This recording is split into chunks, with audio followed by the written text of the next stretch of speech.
நீங்கள் சொன்ன சுப்ஹானல்லாஹ் அழிந்து போகாது, அல்ஹம்துலில்லாஹ் அழிந்து போகாது, அல்லாஹ் அக்பர் அழிந்து போகாது, கொடுத்த தர்மம் வீணாகாது, அல்லாஹ்வுக்காக வெடித்த கண்ணீர் துளிகள் வீணாகாது, அல்லாஹ்வுக்காக நீங்கள் சிறந்தாழ்த்து நெற்றிய சைதாவிலே வைத்த அந்த பொழுதுகள் அழிந்து போகாது. இதெல்லாம் அல்லாஹ் உங்களுக்கு தந்திருக்கிறான் என்றால் இதை விட உலகத்தில் தெரிகின்ற எந்த இன்பங்களும், நாங்கள் பார்க்கிற எந்த அருட்கொடைகளும் பெரிது கிடையாது என்பதை நாம் புரிந்து கொள்ள வேண்டும். உலகத்தில் அல்லாஹ்வை துதிக்கிற நாவை அல்லாஹ் தந்திருக்கிறான் என்றால், அல்லாஹ்வை சிந்திக்கிற உள்ளத்தை அல்லாஹ் தந்திருக்கிறான் என்றால், அந்த உள்ளத்தினுடைய பெருமதி இந்த உலகத்தினுடைய அனைத்து சொத்துக்களை விட சிறந்தது.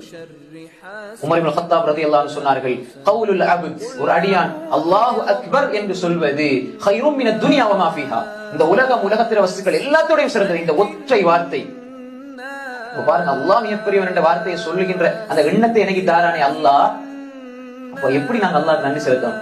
இப்னு ரஜப் அல்-ஹம்பலி ரஹிமஹுல்லாஹ் தனது ஃபத்ஹுல் பாரியில் எழுதியிருக்கிறார்கள். இப்னு ரஜப் ரஹிமஹுல்லாஹ் ஃபத்ஹுல் பாரியில எழுதியிருக்கிறார்கள். இது இப்னு ஹஜர் ரஹிமஹுல்லாஹ் ஃபத்ஹுல் பாரி அது வேறு.